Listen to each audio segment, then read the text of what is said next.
अपनी माँ की बात सुन के शगुन कांप उठी थी। उसने अपनी माँ की ओर संदेह भरी नजरों से देखा। क्या उसकी माँ अपने फायदे के लिए अपनी बेटी को बेच भी सकती थी? प्रतीक पहले से ही शादीशुदा था और ये जानने के बाद भी सिल्वी अपनी बेटी को उससे मिलवाना चाहती थी। हाँ मिस बेदी, मैंने लास्ट ईयर ही शादी कर ली थी।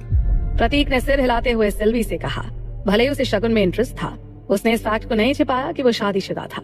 सिल्वी ने दोबारा से प्रतीक से पूछा, फिर दूसरी शादी कब करने जा रहे हो? अभी तक तो मेरा कोई ऐसा प्लान नहीं था। प्रतीक ने ऐसा कहते हुए शगुन की ओर देखा। उसके चेहरे पर इच्छा साफ झलक रही थी। सिल्वी इस रिप्लाई से बहुत खुश हुई। अभी तक तो उसका ऐसा कोई प्लान नहीं था, लेकिन अब उसने दूसरी शादी करने का प्लान बना लिया था। प्रतीक, तुम्हारी पसंद वाकई बहुत अच्छी है, इसीलिए मुझे पूरा भरोसा है कि तुम्हें मेरी बेटी जरूर पसंद आएगी। वैसे तुमने हमारी फैमिली की मदद इसलिए तो नहीं की थी क्योंकि पहले से ही तुम्हारी नजर शगुन पर थी, शैतान कहीं के। सिल्वी ने प्रतीक को छेड़ते हुए कहा।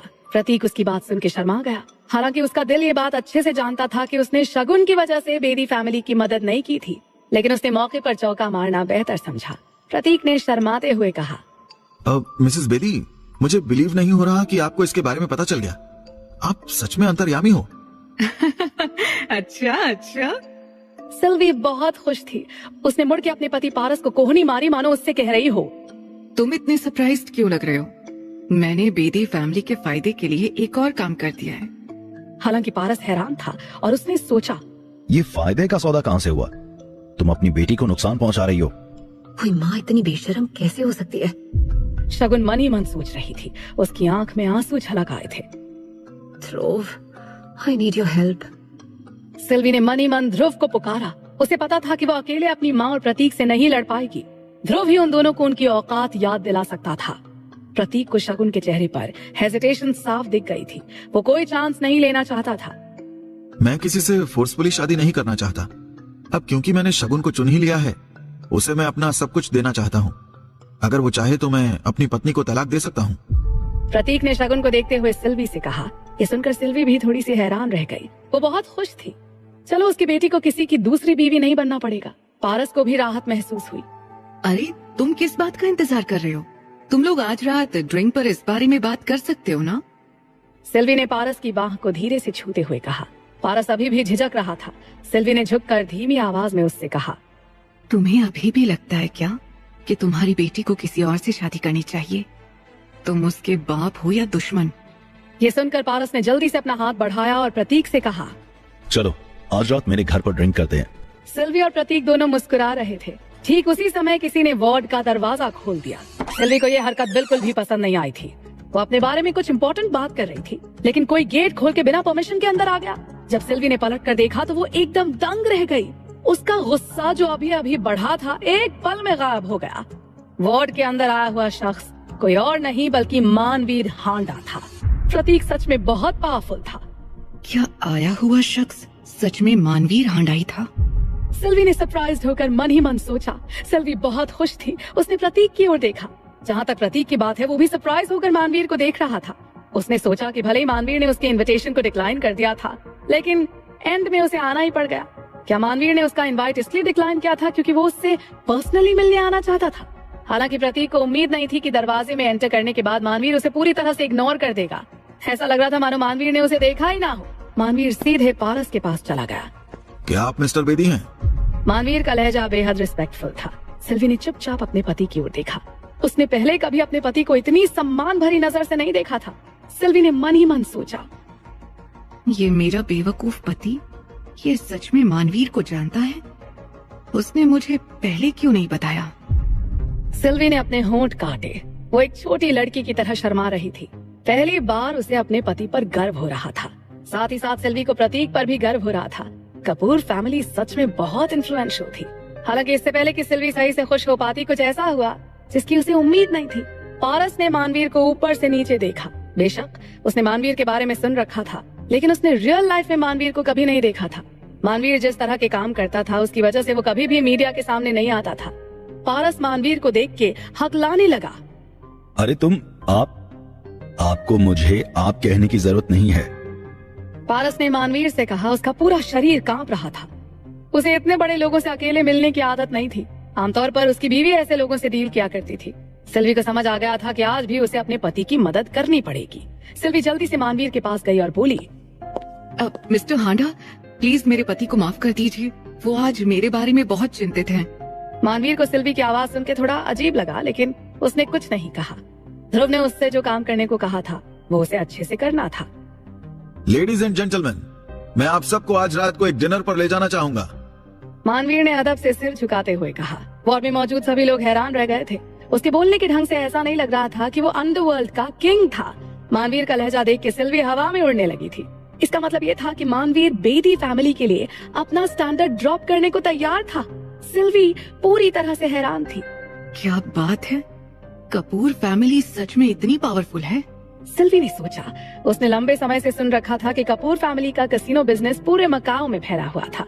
वो सच में अपनी रेपुटेशन पर खरे उतरे थे। चलो।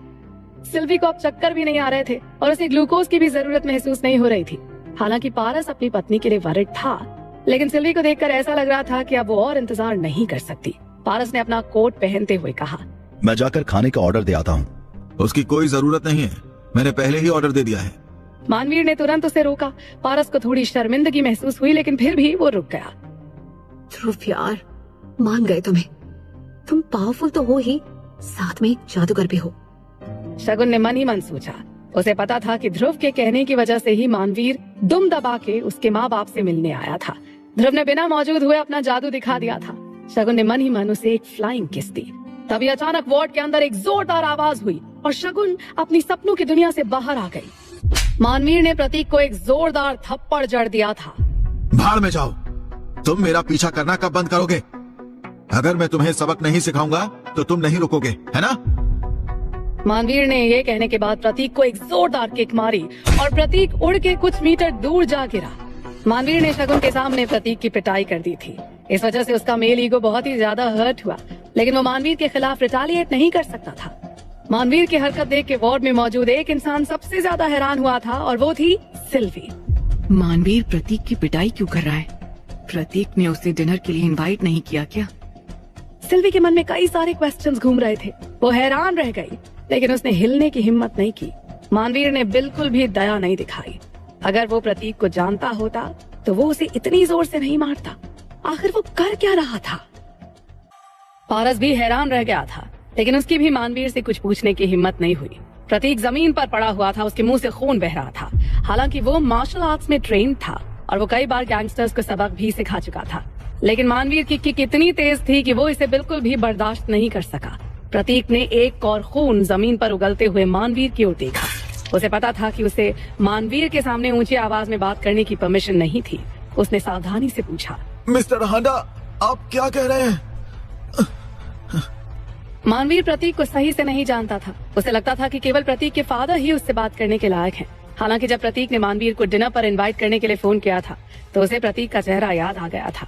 खड़े हो जाओ प्रतीक, मानवीर ने प्रतीक से कहा। प्रतीक धीरे से खड़ा हो गया। मानवीर के सामने वो एक कमजोर और ओबीडियंट लड़के की तरह बिहेव कर रहा था। थोड़ी देर पहले तक प्रतीक को लग रहा था कि मानवीर पर्सनली उससे मिलने आया था, लेकिन अब कहानी पूरी तरह से पलट चुकी थी। प्रतीक से ठीक से खड़ा भी नहीं हुआ जा रहा था। वो बुरी तरह से घबराया हुआ था। मानवीर के बारे में फेमस था कि जब तक वो किसी को पीटते पीटते मार ही नहीं डालता तब तक उसे चैन नहीं मिलता था। क्या प्रतीक का भी यही हश्र होने वाला था? अपनी औकात याद रखना आज से। जैसे ही प्रतीक खड़ा हुआ, मानवीर ने उसे फिर से लात मारी। प्रतीक के मुंह से ऑलरेडी खून बह रहा था, लेकिन मानवीर ने जरा भी दया नहीं दिखाई थी। प्रतीक फिर से उड़कर जमीन पर जा गिरा। इस बार उसने अपने मुंह से बहुत सारा खून उगल दिया।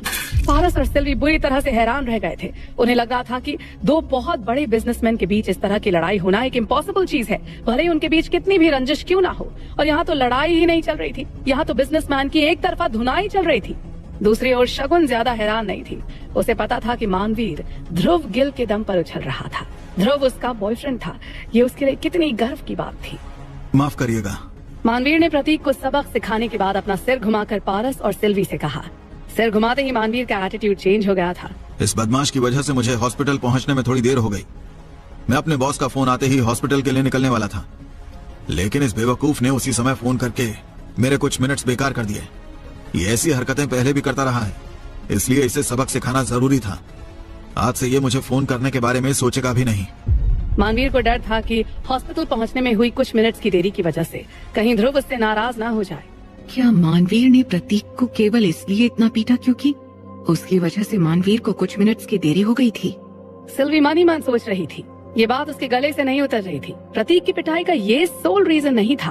अब मानवीर हांडा, उसका नाम प्रतीक कपूर है। आपको पता भी है कि वो किसका बेटा है? सिल्वी ने हिचकिचाते हुए मानवीर से पूछ लिया। मानवीर ने उसका सवाल सुन के मुस्कुरा दिया। मिस बेदी, मैं इसे और इसके बाप को अच्छे से जानता हूँ। ये मकाओ में कसीनो रन करते हैं। ये अपने कसीनो बिजनेस को एक्सपैंड करना चाहते हैं। इसीलिए ये प्रतीक मुझे बार बार फोन करता रहता है। इसे पता है कि मेरी परमिशन के बिना इसे आयरलैंड में तो एंट्री नहीं मिल पाएगी, लेकिन मुझे इसके सच्चे इरादे पता हैं। ये आयरलैंड में अपने पैर जमा के मुझे रिप्लेस करने के सपने देख रहा है। मानवीर ने सिर घुमा के प्रतीक की ओर देखा। तुम अभी तक गए नहीं यहाँ से? जाओ और अपने फादर से मुझसे माफी मांगने के लिए कहो। मानवीर ने प्रतीक से पूछा। प्रतीक सिर पर पैर रखकर वार्ड से भाग गया। मानवीर ने उसे शगुन के सामने ह्यूमिलिएट किया था। वो ये बात कभी भूलने नहीं वाला था। चलिए ठीक है, वो कीड़ा तो भाग गया। चलिए हम लोग डिनर पर चलते हैं। मानवीर ने सिल्वी से कहा। सिल्वी खुश भी थी और हैरान भी। मानवीर की नजर में प्रतीक सिर्फ एक कीड़ा भर था। मानवीर के साथ चलते हुए सिल्वी को डर लग रहा था। वो बहुत देर तक अपनी क्यूरियोसिटी को एक्सप्रेस नहीं कर पाई। मिस्टर हांडा, क्या मैं जान सकती हूँ कि अगर आप हमें नहीं जानते तो हमें डिनर पर क्यों ले जा रहे हैं? सिल्वी को लग रहा था कि मानवीर उसका क्वेश्चन सुन के भड़क जाएगा। आखिरकार मानवीर अंडरवर्ल्ड का किंग था। क्या सिल्वी उसके जजमेंट पर डाउट कर रही थी? लेकिन उसकी उम्मीद के उलट मानवीर ने उससे बड़ी फ्रेंडली तरह से बात की। अब मिस्टर गिल ने ऑर्डर दिया है तो करना ही पड़ेगा ना। मानवीर ने मुस्कुराते हुए सिल्वी से कहा। मिस्टर गिल? सिल्वी ये सुन के और भी हैरान हो गई। पहली बात, वो किसी मिस्टर गिल को जानती नहीं थी। दूसरी बात, दुनिया में बहुत कम लोग ऐसे थे जो मानवीर को ऑर्डर दे सकते थे। ऐसा शायद आयरलैंड में तो कोई था ही नहीं। आखिर ये मिस्टर गिल कौन था जो मानवीर पर हुक्म चला रहा था? माफ करना, क्या मैं ये जान सकती हूँ कि ये मिस्टर गिल कौन है? सिल्वी ने और भी सावधानी के साथ मानवीर से पूछा। मानवीर उसकी बात सुन के जोर जोर से हंसने लगा। क्या आप मिस्टर गिल को नहीं जानती? हाँ? मानवीर ने सिल्वी से पूछा। वो हंसते हुए भी थोड़ा सा इरिटेटेड लग रहा था। आखिर सिल्वी कैसे उसके देवता के बारे में नहीं जानती थी? पारस को लग रहा था कि उसके इंटरवीन करने का टाइम आ गया है। मिस्टर हांडा, अगर आप खुद इतनी अदब से उनका नाम ले रहे हैं तो मिस्टर गिल कोई बड़े आदमी ही होंगे। ये हमारी गलती है कि हम उनके बारे में नहीं जानते। पारस साफ साफ देख रहा था कि मानवीर का गुस्सा धीरे धीरे बढ़ रहा है। उसे अच्छे से याद था कि कुछ देर पहले मानवीर ने प्रतीक का क्या हश्र किया था। मानवीर ध्रुव को ना जानने की गुस्ताखी की सजा शायद उसकी बीवी को ना दे, क्योंकि वो एक औरत है। मानवीर के गुस्से का घड़ा पारस के सिर पर फूटने के चांस बहुत ज्यादा बढ़ रहे थे। मानवीर कुछ कदम चल के पारस के पास आया। उसने पारस को ऊपर से नीचे तक देखा। सिल्वी और शगुन मानवीर की इस हरकत को देखकर पूरी तरह से घबरा गए। क्या पारस की पिटाई होने वाली थी? वो भी इतनी सी बात पर कि वो ध्रुव को नहीं जानता। मानवीर ने थोड़ी देर पहले एक शख्स को इस बात पर पीट दिया था, क्योंकि उसकी वजह से मानवीर को हॉस्पिटल पहुंचने में थोड़ी सी देर हो गई थी। मानवीर कुछ देर तक खड़ा होकर पारस को घूरता रहा। फिर वो अचानक से मुस्कुराने लगा। पारस की जान में जान आई। शगुन और सिल्वी ने भी राहत की सांस ली। मानवीर को पता था कि पारस की बेटी ध्रुव को जानती है। मानवीर को शगुन से जेलसी फील होती थी, क्योंकि वो जब चाहे ध्रुव से कांटेक्ट कर सकती थी। मानवीर ने पारस के कंधे पर थपथपाया और कहा, एशिया पैसिफिक इकोनॉमिक कोऑपरेशन के मिस्टर गिल, क्या आप उन्हें नहीं जानती? पारस मानवीर की बात सुन के दंग रह गया। उसे ये सोच के शर्म आ रही थी कि वो इस स्टैचू के इंसान को क्यों नहीं जानता था। आयरलैंड तो क्या, पूरी दुनिया का ध्यान भी एशिया पैसिफिक इकोनॉमिक कोऑपरेशन की कॉन्फ्रेंस पर टिका हुआ था। वैसे इस साल की कॉन्फ्रेंस आयरलैंड में नहीं होनी थी, लेकिन मिस्टर गिल के इंसिस्टेंस पर ही कॉन्फ्रेंस आयरलैंड में ऑर्गेनाइज की जा रही थी। एशिया पैसिफिक इकोनॉमिक कोऑपरेशन का हेड कुछ सेकंड्स में देशों की किस्मत बदल सकता था। लेकिन हमारी फैमिली उन्हें नहीं जानती। पारस दोबारा से कन्फेस करने वाला था कि उसे मिस्टर गिल के बारे में जानकारी नहीं है। सिल्वी जो उसके बगल में खड़ी हुई थी, उसने उसकी कमर पर चुटकी काटी। पारस ने चौंक कर अपनी बीवी की तरफ देखा। वो अपनी बीवी का इशारा समझ गया। फिर तो मैं अपनी पूरी फैमिली की तरफ से मिस्टर गिल को थैंक्स बोलना चाहूंगा, पारस ने मानवीर से कहा।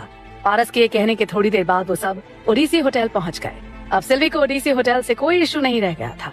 उसकी नजर में ओडिसी होटल अब एक निचले लेवल की जगह नहीं थी, बल्कि ये एक ऊंचे लेवल की पवित्र धरती थी। कुछ देर में उन सबको डिनर सर्व कर दिया गया, लेकिन सिल्वी का तो खाने में मन ही नहीं लग रहा था। मानवीर को भी ज्यादा भूख नहीं लगी थी। वो यहाँ ध्रुव से मिलने के लिए आया था, खाना खाने के लिए नहीं। मिस्टर गिल कितनी देर में आएंगे? मुझसे तो अब रहा नहीं जा रहा है। सिल्वी ने मानवीर से कहा। 1 मिनट रुको, मैं फोन करता हूँ। मानवीर ने ध्रुव को फोन मिला दिया। वो टेबल से उठकर दूर चला गया। दूसरी ओर डिनर की टेबल पर शगुन भी बैठी हुई थी। उसने खाने का एक भी टुकड़ा नहीं खाया था। वो बहुत उदास थी। उसने एक ही दिन में अपनी माँ की पूरी सच्चाई देख ली थी। जब सिल्वी ने देखा कि मानवीर दूर जा चुका है तो उसने शगुन की बाह पर चुटकी काटी और कहा, तुम किस तरह से बिहेव कर रही हो? ये मुंह लटका के बैठने का टाइम नहीं है। सही से कैरी करो खुद को। चुटकी काटे जाने की वजह से शगुन की आह निकल गई, लेकिन सिल्वी अभी भी रुकने वाली नहीं थी। ये सब तुम्हारे डैड की गलती है। उन्होंने तुम्हें बिगाड़ दिया है। घर पहुँच के मैं तुम दोनों को सबक सिखाऊंगी। सिल्वी ने गुस्से में कहा। शगुन खुश नहीं थी। उसकी माँ बहुत एरोगेंट थी। ये मिस्टर गिल कौन है और मेरा उससे क्या ही लेना देना होगा? क्या पैसा और पावर ही सब कुछ होता है? इसके अलावा मैं ऑलरेडी एक लड़के को पसंद करती हूँ। उसका नाम ध्रुव है। मैं पूरी तरह से उसकी हो चुकी हूँ।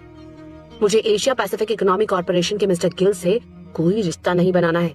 शगुन ने अपनी माँ से साफ साफ कह दिया। ये सुनते ही सिल्वी को गुस्सा आ गया। उसकी बेटी ने उसकी बात सुनना बंद कर दिया था। हालांकि इससे पहले कि सिल्वी अपना आपा खो पाती और इससे पहले कि मानवीर को उसकी कॉल का जवाब मिलता, किसी ने रूम का दरवाजा धक्का देकर खोल दिया। दरवाजा खोलने वाला इंसान कोई और नहीं बल्कि ध्रुव ही था। वो यहाँ क्या कर रहा है? जब शगुन बेटी ने ध्रुव को अंदर आते देखा तो उसके चेहरे पर खुशी थी, लेकिन उसकी खुशी अगले पल ही गायब भी हो गई। शगुन बेटी को पता था कि ये ओडीसी होटल का प्राइवेट रूम था। यहाँ ध्रुव नहीं जा सकता था। भले ही ध्रुव मानवीर को कितने अच्छे से जानता हो, फिर भी अगर वो यहाँ जाने की जिद करेगा तो उसे शर्मिंदा होना पड़ेगा। सिल्वी ने आगे कहा, ये कितना अनसिविलाइज्ड है। सिल्वी तुरंत ही ध्रुव के बारे में बातें बनाने लगी। सिल्वी की बातों से शगुन इतनी परेशान हो रही थी, फिर भी वो सिल्वी से एक शब्द भी नहीं बोल सकी। एक अकेला मानवीर ही ऐसा था जो थोड़ा खुश लग रहा था। मानवीर ध्रुव के स्वागत में थोड़ा आगे आकर बोला, मिस्टर गिल, मैं बस आपको याद ही कर रहा था। ध्रुव इस समय अच्छे मूड में नहीं था। उसे मानवीर से बहुत जरूरी काम था, इसलिए वो यहाँ आया था। फिर उसने चारों ओर देखा तो पता चला कि शगुन बेदी और उसकी फैमिली भी वहाँ मौजूद थी। ध्रुव ने मानवीर की कैपेबिलिटीज को इज्जत देते हुए कहा, तुमने बहुत अच्छा काम किया मानवीर, लेकिन अभी मुझे एक जरूरी काम के लिए तुम्हारी मदद की जरूरत है। मानवीर ने चापलूसी भरे अंदाज में कहा, केवल एक काम मत कहो, मैं 1000 काम करने को तैयार हूँ। तुम कहो तो जान भी हाजिर है। ध्रुव इस बारे में बात करने के मूड में नहीं था। उसने सिर हिलाते हुए कहा, अगर ऐसी बात है तो जब आसपास लोग हों तो मुझे मिस्टर गिल कहकर मत बुलाया करो। ध्रुव ने मानवीर को इसका कारण नहीं बताया, बस उसने मानवीर को मना कर दिया। ध्रुव के पापा का दुश्मन आयरलैंड में आ चुका था, इसलिए ध्रुव ने मानवीर को मना कर दिया। ध्रुव जानता था कि पापा के उस दुश्मन से निपटना वाकई मुश्किल होगा, क्योंकि उसके पापा भी इतने लंबे समय से उसे ढूंढ नहीं पाए थे। ध्रुव को यह भी लग रहा था कि एशिया पैसिफिक इकोनॉमिक कॉन्फ्रेंस से पहले अगर उस दुश्मन से छुटकारा नहीं पाया तो शायद वो कॉन्फ्रेंस के दौरान हमला कर सकता था। मानवीर ने ध्रुव से इस रिक्वेस्ट का कारण भी नहीं पूछा। बस जैसे ही ध्रुव ने कहा, मिस्टर गिल मत कहो, मानवीर मान गया। ठीक है, आज से नहीं कहूँगा। फिर ध्रुव की आंखों में देखकर पूछा, मैं तुम्हारे लिए क्या कर सकता हूँ? ध्रुव ने अपने फोन की फोटो गैलरी से किसी की फोटो दिखाते हुए कहा, इसे ढूंढने में मुझे तुम्हारी मदद चाहिए। वो तेजा की मंगेतर थी। ध्रुव पहले भी उससे मिल चुका था। तेजा बहुत बुरी हालत में हॉस्पिटल में था। तेजा ने उस लड़की के लिए अपना करियर, अपनी जिंदगी बर्बाद कर दी थी और सब कुछ छोड़कर एक सीधी सादी जिंदगी जीनी शुरू कर दी थी। उसने एक स्टोर खोल लिया था, साथ में अब वो अपने बच्चे का प्लान भी कर रहा था। उसे सब कुछ सपने की तरह लग रहा था। हालांकि एक दिन तेजा को एहसास हुआ कि ये सब सिर्फ एक सपना था और ये सारे सपने केवल तेजा ने ही देखे थे। जसविंदर की रिपोर्ट के मुताबिक ये लड़की तेजा को छोड़कर आयरलैंड चली गई, जहां पहुंचकर अचानक से उसकी रहन सहन और उसकी स्टाइल में जबरदस्त बदलाव आ गए थे। उस लड़की की सोशल मीडिया पोस्ट उसकी आलीशान जिंदगी, महंगे कपड़े, गाड़ियों की तस्वीरों से भरी हुई थी। लड़की पैसों का लालच नहीं छोड़ सकती, पर फिर भी ध्रुव तेजा की मदद के लिए एक बार फिर उस लड़की के बारे में जानकारी निकालना चाहता था। मानवीर ने फोटो को देखते हुए कहा, ठीक है, मैं इन्वेस्टिगेट करूंगा। हालांकि मैं आयरलैंड में ज्यादा लोगों को नहीं जानता, फिर भी मैं अपनी तरफ से पूरी कोशिश करूंगा। इसके बाद वो प्राइवेट रूम से बाहर निकल गया। प्राइवेट रूम में सिल्वी हैरान थी। उसकी समझ में नहीं आ रहा था कि ध्रुव के आते मानवीर बाहर क्यों चला गया। सिल्वी को लगता था कि ध्रुव एक पनौती है जो हमेशा बैड लक लेकर आता है। उसके आते ही कुछ न कुछ गड़बड़ जरूर शुरू हो जाती है। ये सोचते सोचते सिल्वी को इतना गुस्सा आ गया कि वो जमीन पर पैर पटकते हुए खड़ी हो गई।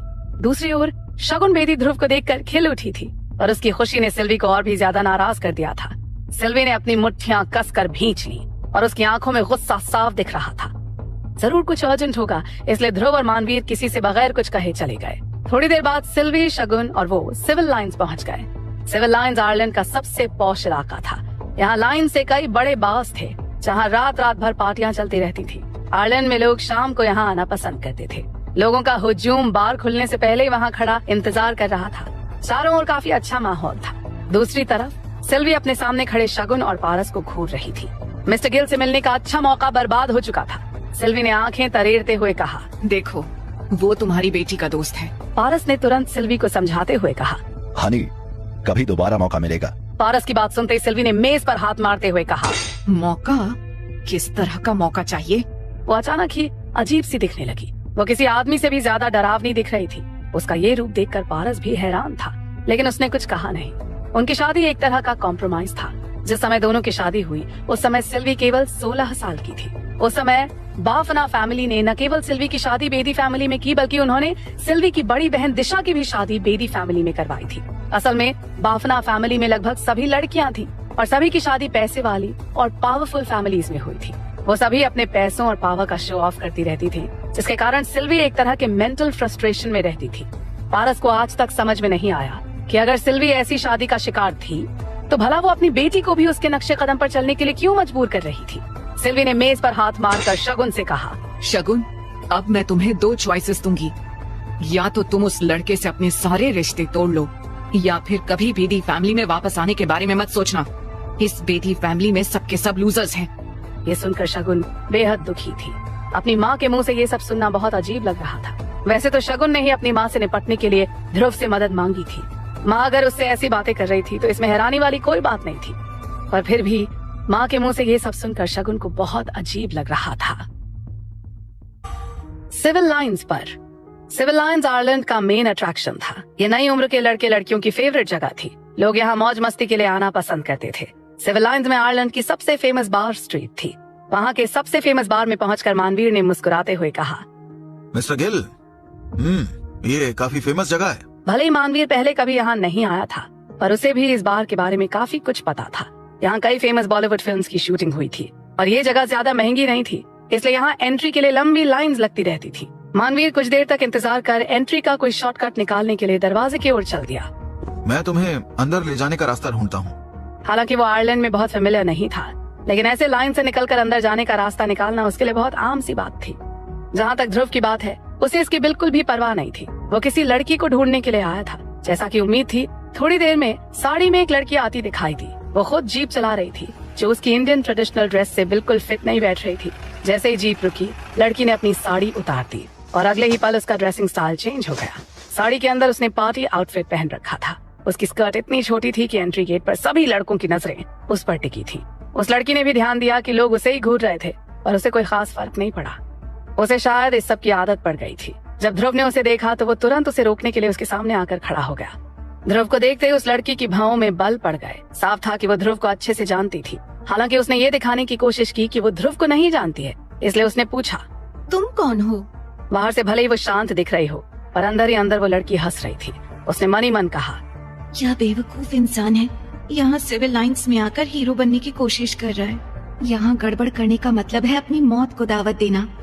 उसके लुक को पूरी तरह से इग्नोर करते हुए ध्रुव ने कहा, तेजा अभी हॉस्पिटल में है। तुम उसे छोड़कर इतनी जल्दी में यहाँ आई हो, केवल इस बार में जाने के लिए? ऐसी क्या जल्दी थी? ध्रुव के सवाल पर उस लड़की ने अपने सनग्लासेस उतार कर ध्रुव को देखा। वो बहुत दुखी लग रही थी। अभी तक वो खुद को कूल दिखाने की काफी मेहनत कर रही थी, लेकिन ध्रुव ने आकर सब बर्बाद कर दिया था। उसने ध्रुव को ऊपर से नीचे तक देखा और थोड़ी तेज आवाज में चिल्लाते हुए कहा, इसका तुमसे क्या लेना देना?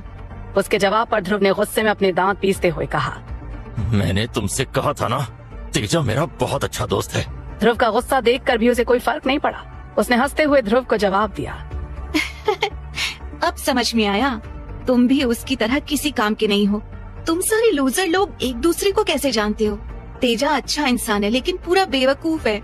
वो मेरी हर बात पर विश्वास करता है, पर इसके लिए उसे ब्लेम नहीं किया जा सकता। वैसे तुम भी उसके दोस्त हो तो मुझे लगता है कि तुम भी उसके जैसे ही होगे। उससे बेहतर तो नहीं हो सकते, है ना? लड़की ने अपने चारों ओर देखकर ध्रुव का मजाक बनाते हुए आगे कहा, तुम्हारे जैसे लोगों के पास आयरलैंड जैसी जगह आने के पैसे कहाँ से आए? क्या तुम लोगों ने मिलकर चंदा जुटाया था? वो लड़की काफी खूबसूरत थी। ध्रुव का मजाक बनाते समय उसकी आंखों की शरारत देखने लायक थी। वो काफी मतलबी किस्म की लड़की थी। वो इधर उधर देखकर ये जानने की कोशिश कर रही थी कि ध्रुव यहाँ अकेला था या किसी के साथ था। लड़की ने फिर ध्रुव का मजाक बनाते हुए कहा, मुझे पक्का यकीन है कि तुम सभी ने यहाँ अकेले आने के लिए पैसे कलेक्ट किए होंगे। तुम सभी लूजर्स को घटिया जिंदगी जीने में कोई दिक्कत नहीं है, लेकिन मैं वैसी घटिया जिंदगी नहीं जी सकती। मेरे रास्ते से हट जाओ। अपनी बात पूरी करने के बाद वो लड़की ध्रुव को छोड़कर आगे बढ़ गई। आगे जाते ही उसने अपने बैग से एक कार्ड निकाला। ये बार का मेंबरशिप कार्ड था। इस बार में ज्यादातर लोगों को लाइन में लगकर इंतजार करना पड़ता था, लेकिन दो तरह के लोगों को लाइन में खड़े होकर इंतजार नहीं करना पड़ता था। पहले आयरलैंड के वो रईसज़ादे जो एक रात में कई लाख रुपए खर्च कर सकते थे, दूसरे वो लोग जिनके यहाँ आने से बार में रौनक बढ़ जाती थी। जाहिर है बार में आने वाले अमीर लोगों को लुभाने के लिए सुंदर लड़कियों को मेंबरशिप देने में बार को फायदा ही मिलना था। लेकिन जैसे ही वो लड़की बार के अंदर जाने वाली थी, ध्रुव फिर उसके सामने आकर खड़ा हो गया। ध्रुव के इस तरह फिर से सामने आने पर अब लड़की को गुस्सा आ गया था। वो खा जाने वाली नजरों से ध्रुव को देख रही थी, पर वो अपनी जगह से 1 इंच भी नहीं हिली। लेकिन तभी एक आदमी ने अपना हाथ बढ़ाकर उस लड़की के कंधों पर रखा और ध्रुव से कहा, देखो तुम मेरे माल पर हाथ डालने की कोशिश कर रहे हो कौन तुम और खुद को क्या समझ रहे हो? हाँ, जब उस लड़की ने उस शख्स को आते देखा तब वो खुशी से मुस्कुरा दी। उसे देखकर लड़की अपनी बॉडी को इस अंदाज में हिला रही थी मानो उसे अट्रैक्ट करना चाह रही हो। वो शख्स ध्रुव की तरफ देखकर बात कर रहा था और उसके हाथ लड़की के कंधों से नीचे फिसलते हुए उसकी खूबसूरत पीठ को सहलाते हुए उसकी कमर के नीचे पहुंच गए थे। जब ध्रुव ने ये सीन देखा तो वो और भी ज्यादा गुस्से में था। उसे उम्मीद नहीं थी कि ये लड़की जिसके लिए तेजा ने अपनी सारी जिंदगी लगा दी थी वो इतनी घटिया होगी। तेजा जैसे ताकतवर इंसान ने अपना सब कुछ इस लड़की को पाने के लिए दांव पर लगा दिया था, पर सच्चाई ये थी कि ये तेजा का प्यार पाने लायक ही नहीं थी। गंदे चेहरे वाले उस आदमी ने धीरे से सिगार को अपने मुंह में डालकर ध्रुव को देखकर आंखें मटकाई। उसे देखकर पता चल रहा था कि वो हाई स्टेटस वाला इंसान तो नहीं होगा। हालांकि ध्रुव उस शख्स से बिल्कुल अलग था। उसे देखकर ध्रुव ने बगैर कुछ सोचे सीधे एक तमाचा जड़ दिया और उस शख्स के रिफ्लेक्सेस काफी तेज थे। ध्रुव के सीधे हमले से बचने के लिए उसने अपना सिर घुमा लिया था और अचानक उसके हाथ में कोई चमचमाती चीज दिखाई दी। मिस्टर पेजर, कोई नया आदमी हमारे यहाँ के नियम ना जानता हो तो बात समझ में आती है, लेकिन आप तो कब से यहाँ आ रहे हैं? आप तो हमारे बार के नियम जानते ही होंगे। बार में लड़ाई झगड़े का मतलब है हमारे बॉस की शान में गुस्ताखी। सिक्योरिटी टीम के लीडर ज्ञान सिंह ने उसे सख्ती से पर इज्जत देते हुए कहा। जैसे उसने देखा ध्रुव और पेजर के बीच हाथापाई होने वाली है, वो तुरंत बीच बचाव करने के लिए आ गया था। उसने पहले ही देख लिया था कि वो शख्स जिसे पिंटू पेजर कहते थे, उसने ध्रुव को मारने के लिए कोई हथियार निकाला था। वो ध्रुव पर पलट कर हमला करने वाला था कि दरवाजे पर मौजूद सिक्योरिटी टीम ने तुरंत आकर उन दोनों को घेर लिया। सिक्योरिटी टीम का लीडर ज्ञान सिंह काफी यंग और स्मार्ट लड़का था। वैसे तो उसकी ज्यादा हैसियत नहीं थी, न ही ज्यादा पढ़ा लिखा था, पर एक बार अपने बॉस को बचाने के लिए वो कई लोगों से अकेला भिड़ गया था। हॉस्पिटल से जागने के बाद बॉस ने ज्ञान सिंह को सिक्योरिटी टीम का लीडर बना दिया।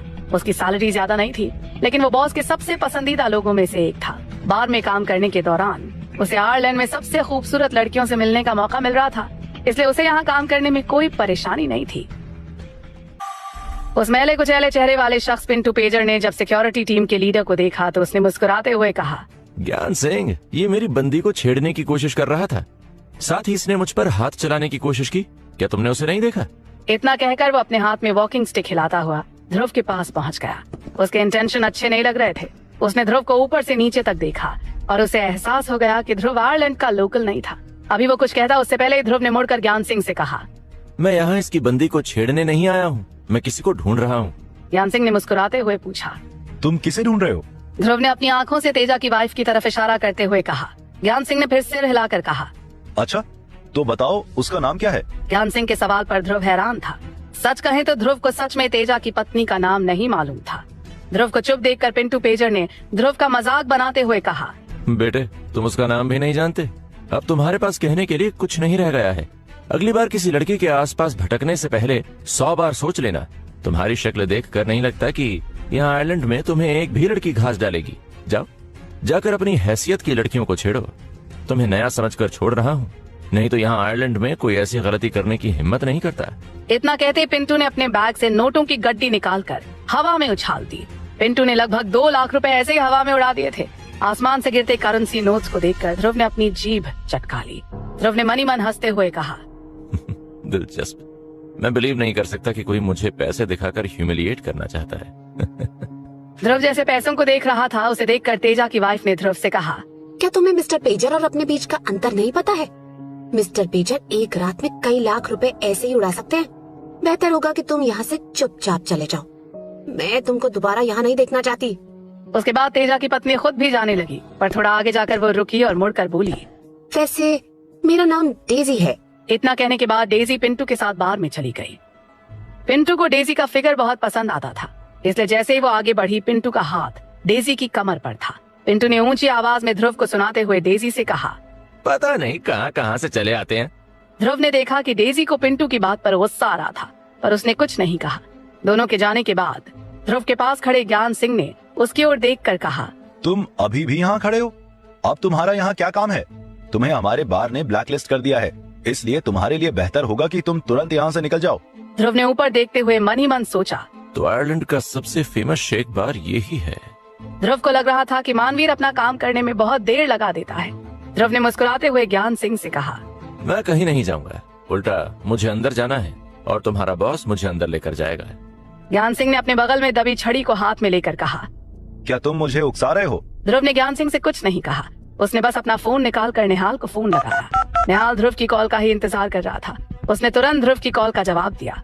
ध्रुव ने निहाल से पूछा, क्या आयरलैंड में कोई भी चीज खरीदना इतना मुश्किल है? निहाल ने फिर मुस्कुराते हुए जवाब दिया, आपकी बात सही है, करेंसी एक्सचेंज के कारण यहाँ कुछ भी खरीदने में मुझे बहुत परेशानी हो रही है, लेकिन अगर आप आयरलैंड में कुछ खरीदना चाहते हैं तो आप मुझे बताइए। निहाल के कहने पर ध्रुव ने फिर पूछा, शेक बार खरीदने में कितना समय लगेगा? ध्रुव ऐसे बात कर रहा था मानो आयरलैंड का सबसे फेमस बार नहीं बल्कि सब्जी खरीद रहा हो। निहाल ध्रुव से बात करते हुए अपना कंप्यूटर भी ऑपरेट कर रहा था, साथ में कहता भी जा रहा था, ओके, इसमें लगभग 1, 2, 3 हो गया। ध्रुव निहाल के काम करने के अंदाज से हैरान था। समझ में नहीं आया कि निहाल ने ये कैसे किया। ध्रुव ने गहरी सांस लेकर निहाल से कहा, हो गया तो ठीक है, मैं अभी शेक बार के गेट पर खड़ा हूँ, उनके बॉस से कहो कि वो मुझे रिसीव करने बाहर आए। निहाल ने मुस्कुरा कर कहा, ओके। ये सब देखकर ज्ञान सिंह को हंसी आ रही थी। क्या अजीब आदमी है, इसने खड़े खड़े शेक बार खरीद भी लिया। उधर निहाल ने तुरंत बार के बॉस से कांटेक्ट किया। जब बॉस को पता चला कि फोन निहाल का है तो वो हैरान था। वो जानता था कि निहाल हरमन गिल का बटलर था। बार ओनर ने निहाल से कहा, मैं बस जा रहा हूँ, ओके? इतना कहकर वो तुरंत बार से बाहर भागा। उधर निहाल से बात करने के बाद ध्रुव ने अपना फोन अपनी जेब में रख लिया। वहीं ज्ञान सिंह ने अपने हाथों में छड़ी से खेलते हुए कहा, अच्छा ड्रामा करते हो, पर sorry, I am not impressed, तुरंत निकलो यहाँ से। ज्ञान सिंह की बात खत्म होने तक ध्रुव को दूर से एक आदमी दौड़ कर आता हुआ दिखाई दिया। उसकी शक्ल देखकर लग रहा था कि वो बहुत डरा हुआ है। उसने पता नहीं कैसे ध्रुव को देखकर गैस कर लिया था। तो क्या आप ही मिस्टर गिल हैं? वो शख्स ध्रुव के सामने आकर खड़ा हो गया। वो इतनी तेजी से आया था कि अभी भी हाँप रहा था, पर ध्रुव के सामने नॉर्मल दिखने की जी जान कोशिश कर रहा था। अभी अभी बार के अंदर डेजी और पिंटू नाम के 2 लोग साथ में गए हैं, उनको यहाँ आकर मुझसे मिलने के लिए कहो। पर ध्रुव के सामने नॉर्मल दिखने की जी तोड़ कोशिश कर रहा था। ध्रुव ने बार ओनर को ऑर्डर दिया। ध्रुव डेजी को दिखाना चाहता था कि असल में वो कितना अमीर है। साथ ही वो डेजी को ये भी बताना चाहता था कि दुनिया में कोई भी उसकी और उसके दोस्त की बेइज्जती नहीं कर सकता। बार ओनर अपने दोनों हाथ बांधकर ध्रुव के बगल में नौकरों की तरह खड़ा था। वैसे तो वो यहाँ ध्रुव के ऑर्डर पूरे करने के लिए आया था, पर ध्रुव की ये डिमांड सुनकर वो हैरान रह गया। वहीं सिक्योरिटी टीम का लीडर ज्ञान सिंह ये देखकर हैरान था कि आयरलैंड के द बेस्ट बार का ओनर ध्रुव के सामने किसी नौकर की तरह क्यों खड़ा था। उसे हैरानी इस बात की नहीं थी कि वो शेख बार का ओनर था, बल्कि इसकी सबसे बड़ी वजह ये थी कि बार के ओनर मलिक कुरैशी का अंडरवर्ल्ड में भी काफी नाम था। अगर उसका बैकग्राउंड इतना पावरफुल नहीं होता तो शायद इसका बार भी इतना पॉपुलर नहीं हो पाता। पर ध्रुव जिस तरह से मलिक से बात कर रहा था, ऐसा लग रहा था जैसे कोई अपने नौकर को थोड़ा अच्छे से ट्रीट कर रहा हो।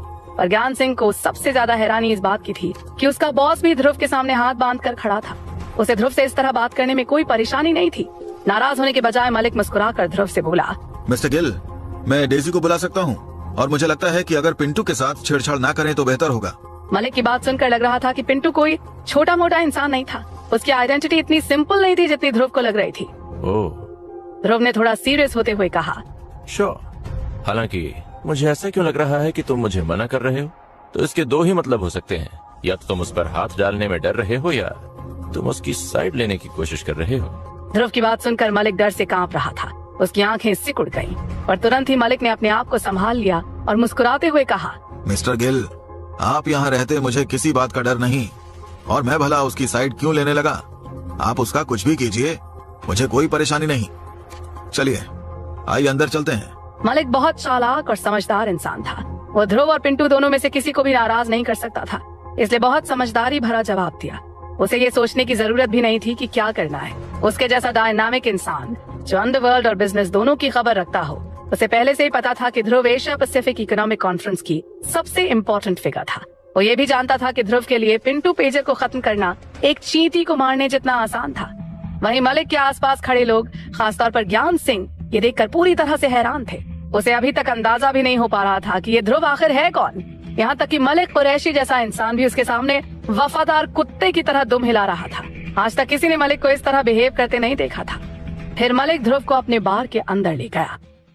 Please don't use my this video unique ALD already use my channel name and view my video. Please don't use my channel name and video. Please buy from Kuku then make video. इसी समय शेख बार के एक private room में अभी पिंटू को बार में आए केवल 20 ही मिनट हुए थे, पर वो पूरी तरह से मूड में था। वो इस समय डेजी के साथ अच्छा समय बिताना चाहता था और पूरी तरह से एक्साइटेड था।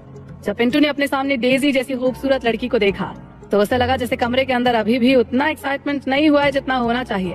इतना सोचते ही उसने डेजी के चेहरे पर एक जोरदार तमाचा जड़ते हुए कहा, क्या तुझे अच्छा नहीं लग रहा है? यहाँ आ और चल, मुझे सेड्यूस करने की कोशिश कर।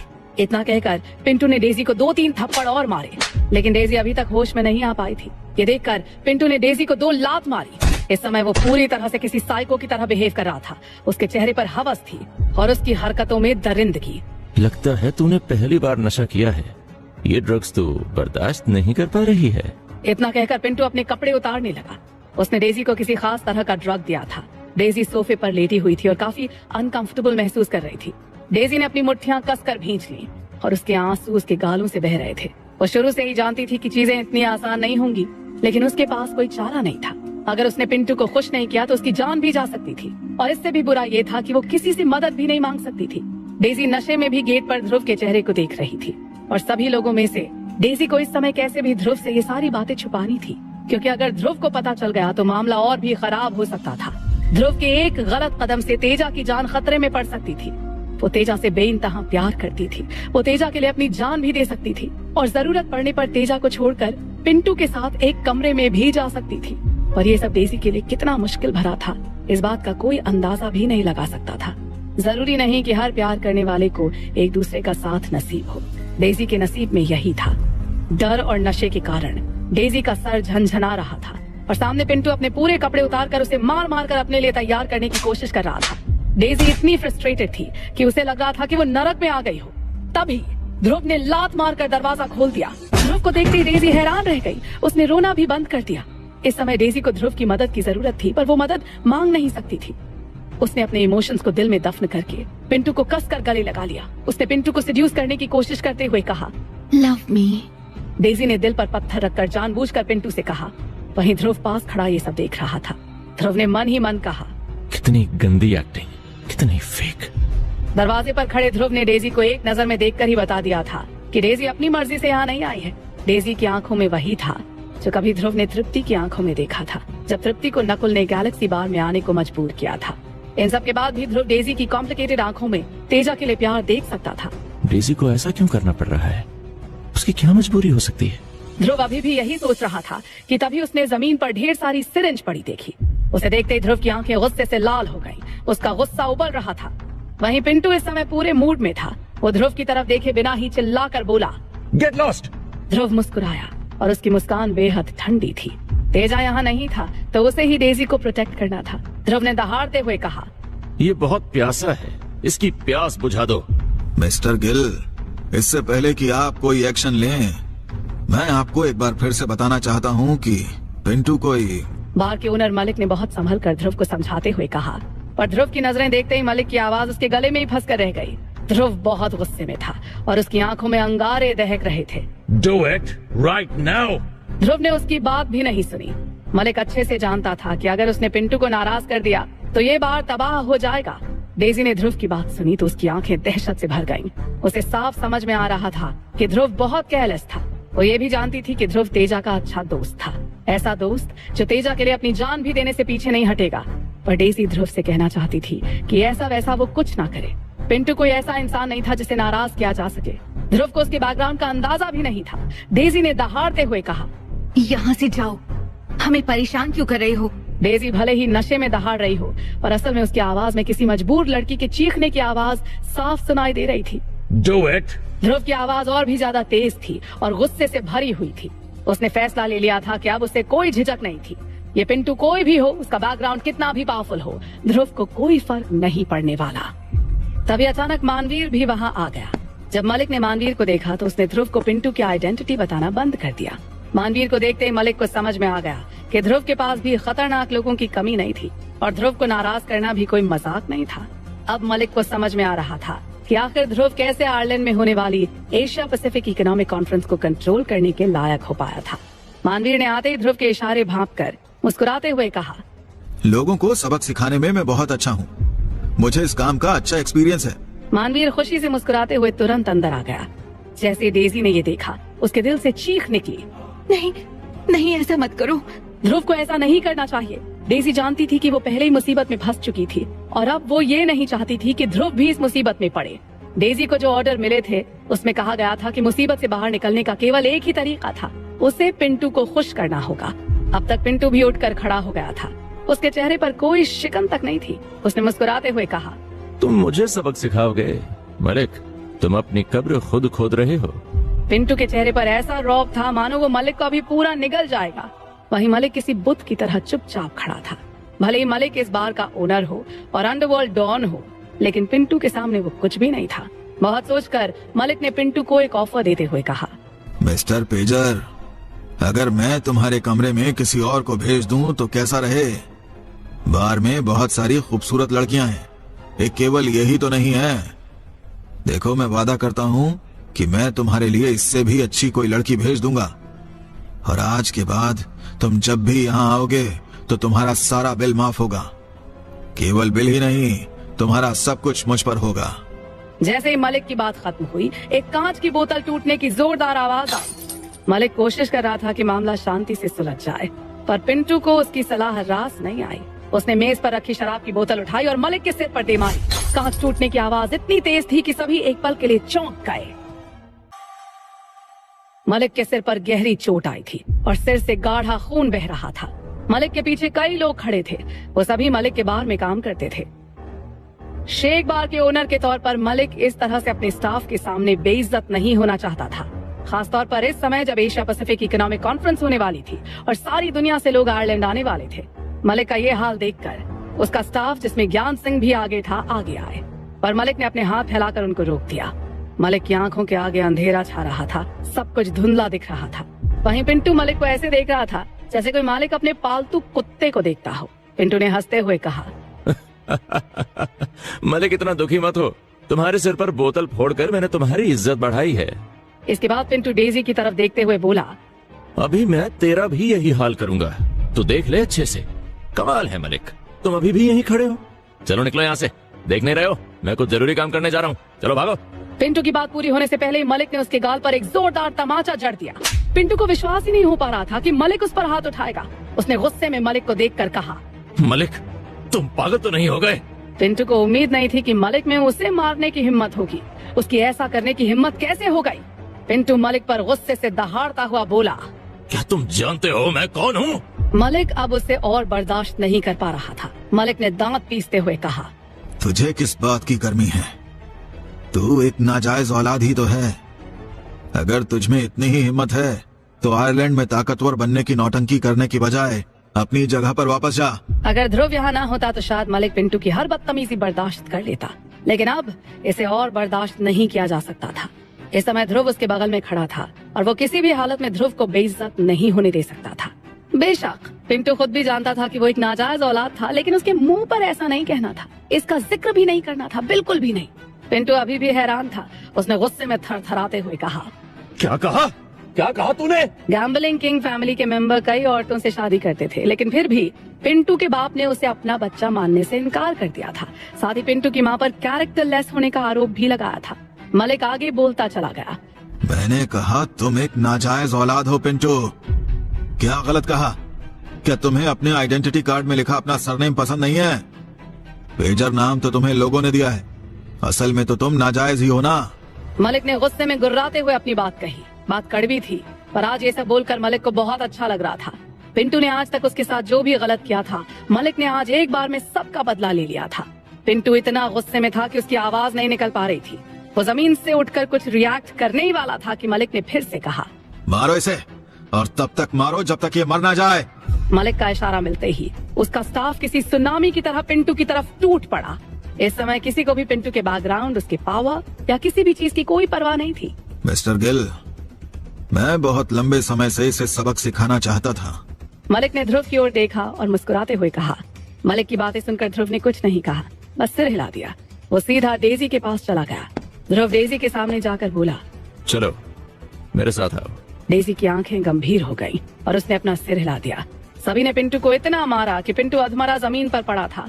गुस्से और दर्द से उसका चेहरा काफी भयानक लग रहा था। वो दर्द से कराहते हुए भी गाली बक रहा था। उसने गाली बकते हुए कहा, मलिक, तुमने मेरे साथ जो किया तुम्हें उसकी कीमत चुकानी पड़ेगी। समझदार हो तो मुझे जिंदा छोड़ने की गलती मत करो। अब मुझे यही मार डालो, नहीं तो तुम्हारे साथ जो होगा उसे तुम बर्दाश्त नहीं कर पाओगे। पिंटू अजीब सी हरकतें कर रहा था। लग रहा था जैसे वो पागल हो गया हो। मलिक इतना बेवकूफ भी नहीं था कि पिंटू को जान से मार डाले। अगर उसने पिंटू को मार डाला तो ये मामला हाथ से निकल जाएगा। उधर ध्रुव को किसी बात से कोई मतलब नहीं था। वो केवल डेजी की आंखों में आंखें डालकर बात कर रहा था। डेजी की आंखों की झिझक देखकर ध्रुव आसानी से बता सकता था कि डेजी को मजबूर किया गया था। वो दिल से चाहती थी कि ध्रुव आके उसे बचा ले, पर साथ ही वो ध्रुव को किसी मुसीबत में घसीटने से डर भी रही थी। ध्रुव ने अपना हाथ बढ़ाकर फिर से कहा, डेजी चलो आओ मेरे साथ। डेजी ने इनकार में अपना सिर हिला दिया और ध्रुव को देखकर कहा, तुम ऐसे इंसान को बेइज्जत करने का जोखिम नहीं उठा सकते। प्लीज इस पंगे से दूर रहो। वो बहुत खतरनाक लोग हैं। डेजी की आंखों में आंसू थे। तेजा ने कई बार ध्रुव की जान बचाने के लिए अपनी जान जोखिम में डाली थी। ध्रुव ऐसे दोस्तों के लिए किसी भी हद तक जाने को तैयार था। डेजी की बात पर ध्रुव ने हंसते हुए कहा, मैं जिसे चाहूँ उससे बेइज्जत कर सकता हूँ, ये कुछ भी नहीं। डेजी, मैं मौत के देवता को ठेस पहुँचाने का जोखिम भी उठा सकता हूँ। इससे कोई फर्क नहीं पड़ता कि तुम्हें ऐसा करने के लिए किसने मजबूर किया है। तुम अब भी मेरे सबसे अच्छे दोस्त की पत्नी हो। मेरे जीते जी तुम्हें कोई छू भी नहीं सकता। ये सुनकर डेजी ने अपना सिर पीट लिया कि तेजा के दोस्त भी तेजा की ही तरह पागल हैं। दोस्ती के लिए अपनी जान भी लगा देने वाले पागल दोस्त, मैड फ्रेंड। डेजी को लगा कि ध्रुव सच में पागल है। डेजी ने कहा कि वो बहुत खतरनाक लोग हैं, पर उसने एक भी बार ये जानने की कोशिश नहीं की कि डेजी किसके बारे में बात कर रही थी। ध्रुव को सच में इसकी कोई परवाह नहीं थी कि डेजी किसके बारे में क्या कहना चाहती थी। उसने बस पिंटू को लात मारकर डेजी से कहा, चलो डेजी मेरे साथ चलो। डेजी डर से खिसकते हुए बेड के सबसे पीछे पहुंच गई थी। ध्रुव उसकी तरफ हाथ बढ़ाना चाहता था, पर तभी ध्रुव की नजर जमीन पर पड़ी सिरिंजेस पर गई, जिसे देखकर ध्रुव अपसेट हो गया। उसने मन ही मन कहा, डेजी तुम्हें इतना कुछ क्यों बर्दाश्त करना पड़ रहा है? अभी ध्रुव डेजी को कुछ कहता तभी पिंटू गुस्से में बोला, तू है कौन? वो तेरे साथ क्यों जाए? अभी मैंने उसे। पिंटू की बात खत्म होने से पहले ध्रुव ने सीधे उसके मुंह पर लात मार दी। ध्रुव ने उसे इतनी जोर से मारा था कि उसका दीवार में सिर इतनी जोर से टकराया मानो अखरोट टूट गया हो। ध्रुव का ये रूप देखकर मलिक भी दंग रह गया। उन सब ने मिलकर पिंटू को जितना मारा था, ध्रुव ने एक लात में उससे ज्यादा नुकसान कर दिया था। बाकी लोग पिंटू को मार रहे थे, पर ध्रुव की ये हरकत मार डालने की कोशिश कही जा सकती थी। मलिक ने मन ही मन सोचा कि जो भी हो, पिंटू गैम्बला किंग का बेटा था। क्या ध्रुव को किसी से कोई डर नहीं था? पिंटू को लात मारने के बाद ध्रुव ने मलिक से पूछा, ये सिरिंज यहाँ क्यों पड़ी हैं? क्या है इनमें? मलिक ने तुरंत अपनी सफाई देते हुए कहा, मिस्टर गिल, देखिए ये हमारे बार में सर्व नहीं की जाती। इसका हमसे कोई लेना देना नहीं है। ये खुद ही इसे लेकर आया होगा। वैसे मुझे लगता है ये कोई एक्साइटमेंट बढ़ाने का ड्रग होना चाहिए। मैं अभी इस बारे में कुछ नहीं कह सकता। क्या मैं मिस डेजी की जांच के लिए किसी डॉक्टर को बुलाऊं? ये सुनने के बाद ध्रुव ने मानवीर की ओर देखा। मानवीर भी बता नहीं सकता था कि ये किस तरह के ड्रग्स थे। ध्रुव ने खाली सिरिंज में दवा भरते हुए कहा, आई डोंट केयर कि ये किस तरह का ड्रग है, बस इसे उसके शरीर के अंदर भर दो। ध्रुव जानता था कि ये कोई अच्छी चीज तो नहीं हो सकती है। ध्रुव की बातें सुनकर पिंटू डर गया। अरे ये क्या कर रहे हो? तुम पागल हो क्या?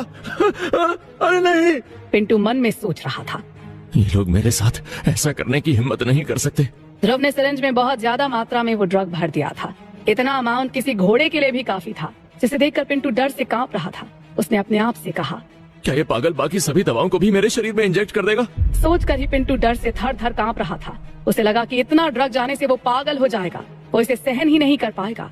ध्रुव के ऑर्डर पर मानवीर ने मुस्कुराकर आगे बढ़ते हुए कहा, ये मुझे दो, मुझे ये करना बहुत पसंद है। इतना कहकर मानवीर ने पिंटू को ऐसे उठाया जैसे कोई कसाई मुर्गे को पकड़कर उठाता हो, और बगैर कुछ बोले सीधे वो सुई पिंटू के कंधे में घोंप दी।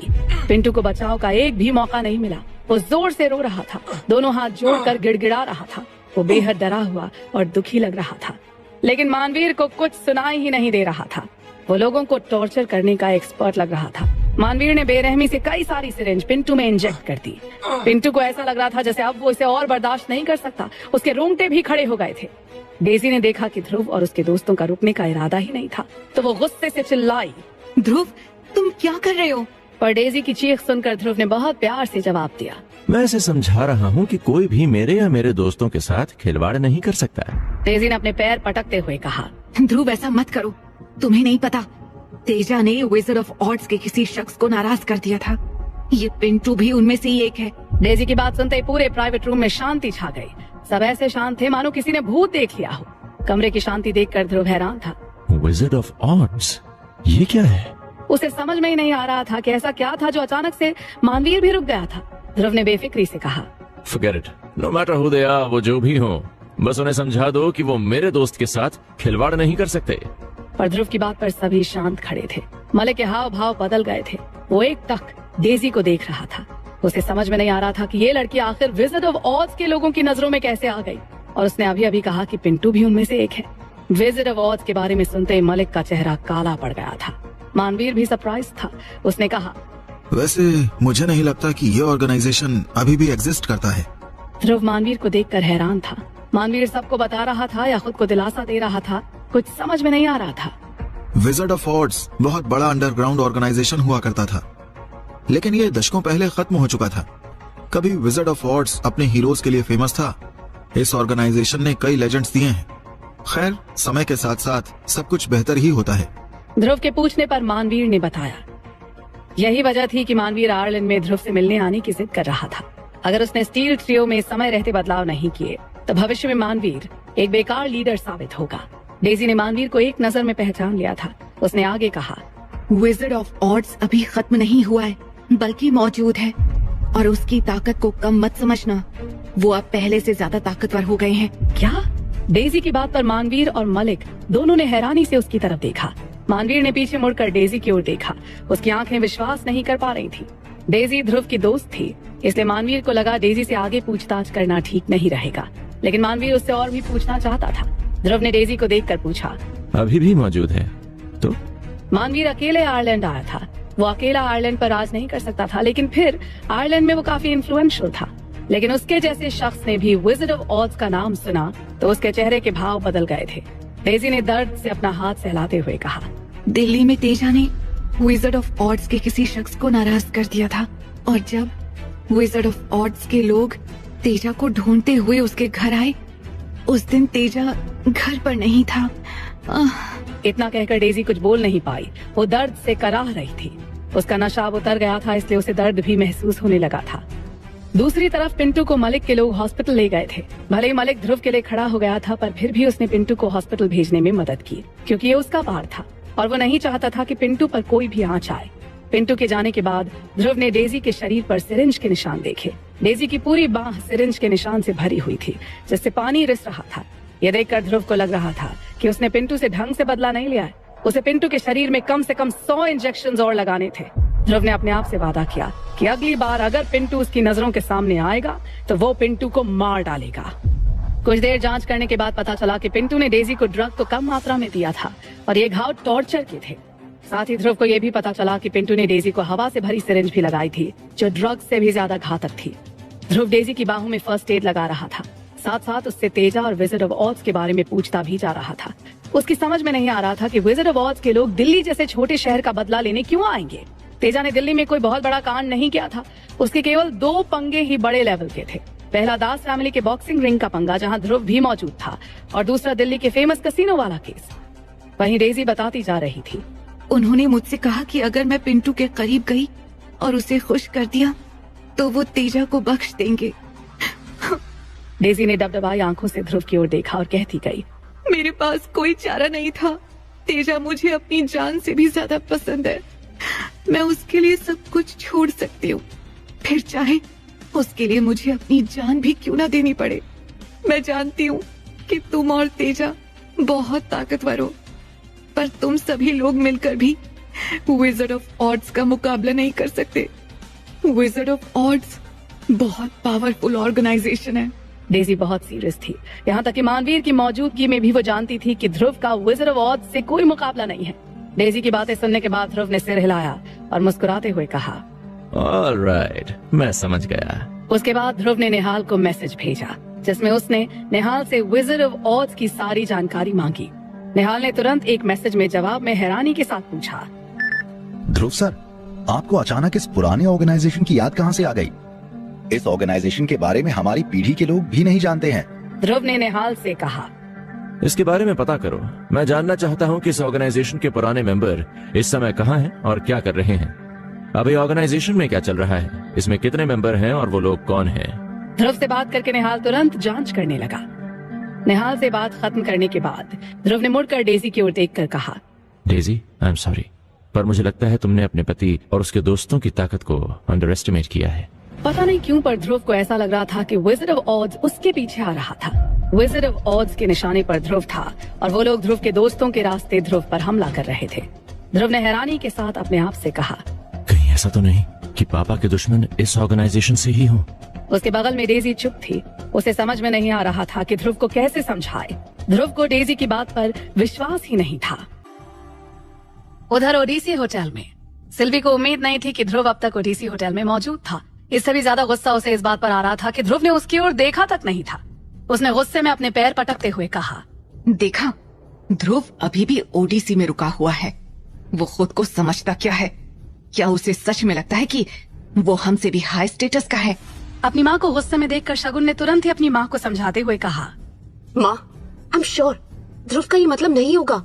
आपने देखा ना, ध्रुव और मानवीर अभी बात कर रहे हैं। शगुन को ऐसे ध्रुव का बचाव करता देखकर सिल्वी और भी ज्यादा नाराज थी। उसने गुस्से में भुनभुनाते हुए कहा, ध्रुव को एक बार आईने में अपनी शक्ल देखनी चाहिए। उसके जैसे लोगों को जितनी चादर हो उतने ही पैर फैलाने चाहिए। उसकी मानवीर से क्या बराबरी? मानवीर उसकी हैसियत से बहुत ऊंचे लेवल का इंसान है। वो कोई ऐसा इंसान नहीं है जिससे ध्रुव बात भी कर सके। इतना कहते हुए सिल्वी ने गुस्से से अपनी आंखें घुमाते हुए कहा, मुझे समझ में नहीं आता कि इस मानवीर को क्या हो गया है। वो एक बोतल में बदल जाता है। एक बोतल दे दो और उससे जितनी चाहे उतनी बातें कर लो। वो इतना बड़ा इंसान है, उसे ध्रुव जैसे लोगों से दोस्ती करने की क्या जरूरत? सिल्वी की बातों में ध्रुव के लिए नफरत टपक रही थी। उसकी नजर में ध्रुव की इज्जत कचरे के बराबर भी नहीं थी। तुम ये क्या कर रही हो? सिल्वी गुस्से में भुनभुनाती हुई ओडीसी होटल में ध्रुव को ढूंढने जा रही थी। उसे रोकने की कोशिश करते हुए पारस ने उससे पूछा। सिल्वी ने कहा, मैं ध्रुव को ढूंढने जा रही हूँ। सिल्वी के जवाब पर पारस ने कहा, क्या तुमको पता है कि वो कहाँ है? पारस का सवाल सुनकर सिल्वी ने गुस्से में कहा, वो ओडीसी होटल में है। मैं एक एक कमरे में जाकर उसे ढूंढूंगी। तुम? पारस थोड़ा हैरान रह गया। ध्रुव काफी फेमस था और सिल्वी जिस तरीके से ध्रुव को ढूंढना चाहती थी वो बहुत ही पागलपन भरा था। सिल्वी ने पारस को पूरी तरह से नजरअंदाज कर दिया। वो पारस की परवाह ही नहीं करती थी। उसकी नजर में पारस एक निखट्टू और बेकाम का इंसान था, और वो इसलिए भी क्योंकि वो सिल्वी को रोकने की कोशिश कर रहा था। सिल्वी ने उसकी एक ना सुनी और सीधे ओडीसी होटल पहुंच गई। वो होटल के हर फ्लोर के एक एक कमरे में ध्रुव को ढूंढने के लिए दरवाजा खटखटाने लगी। पूरे ओडीसी होटल में उसने अकेले ही कोहराम मचा रखा था। सिल्वी जिस कमरे में सबसे पहले गई वहाँ एक हनीमून कपल ठहरा हुआ था। उसने सिल्वी की हरकत देखी तो गुस्से में कहा, क्या तुम पागल हो? किसी होटल में ऐसे कौन तलाशी लेता है? अगर तुम्हें किसी को ढूंढना है तो फ्रंट डेस्क पर जाकर पता करो। सिल्वी ने उसे पूरी तरह से इग्नोर कर दिया। सिल्वी की नजर में ये लोग इंसान कहलाने लायक ही नहीं थे। केवल अमीर लोग ही इंसान थे।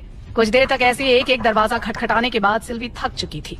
पारस सिल्वी को समझाने में नाकामयाब रहा था, फिर भी उसने समझाते हुए कहा, हनी, तुम थक गई हो, अब रुक जाओ। इसके अलावा हम लोग को ध्रुव नहीं जानते हैं। सिल्वी ने पारस की ओर घूर कर देखा और गुस्से में कहा, हम उसे नहीं जानते? क्या तुम उन साधारण से लोगों के बीच ध्रुव को पहचान नहीं पाओगे? सिल्वी की बातें सुनकर पारस हैरान था।